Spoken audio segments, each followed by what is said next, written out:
Hello everyone, this is Mrs. Wood, and today I'm going to read A Walk in the Words by Hudson Talbot. I like this book because not everyone learns how to read easily or at the same time. This book is based on the author himself, who never gave up on his love for stories. A Walk in the Words. Drawing always came naturally to me. I drew all the time. I just did it, like breathing. Every day after playing with my friends, I'd come home and draw stories that I made up. It was like diving into my own world. I liked words too, one at a time.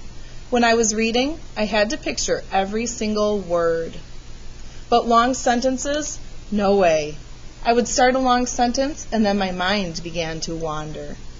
I was the slowest reader in my class. When everybody was turning to the next page, I was still on the first sentence. Nobody knew.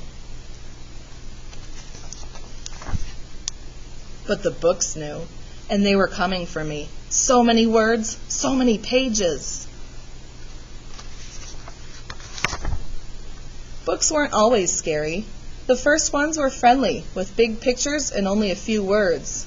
Howdy! But little by little, the pictures got smaller and the text got longer. Me eat pictures, you read. It was a reign of terror. My drawing pad was my safe place. I could pick out the words that I knew, but the rest looked like squiggles. A whole page of text looked like a wall, keeping me out. By now, everyone in my class was reading book after book, except me. What if they found out that I couldn't keep up? I had to face it. I was alone and lost in a world of words.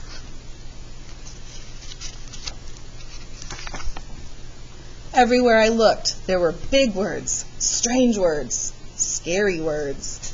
One big word was stalking me. Overwhelm. It described the feeling of too many words coming at me at the same time. It made me want to give up. But I loved stories too much to quit. I was good at picturing stuff. Maybe I could try picturing a way out. I grabbed overwhelm and broke off over so it just said whelm. It meant the same thing, but was more my size. Now I could whelm the words before they overwhelmed me. I'd just read at my own pace. After all, it was my walk in the words. I took the time to look for words that I knew. There they were, like stepping stones, leading me onward. I jumped over the words I didn't know, and let the words I knew lead me into the story. After a while, I wasn't thinking about reading. I just wanted to know what happened next.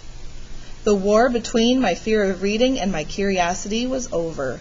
Curiosity won. Yee-haw! Books weren't so scary once I got to know them. And now that I was beginning to like words, why rush past them? I realized that just because I was slow at reading didn't mean that I had to fear it.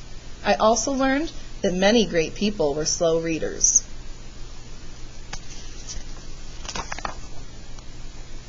I honored them all in my Slow Readers Hall of Fame. We have William Shakespeare, Alexander Graham Bell, lots of famous people who were slow at reading. And I tore down that terrible wall of shame. Slow readers savor the story.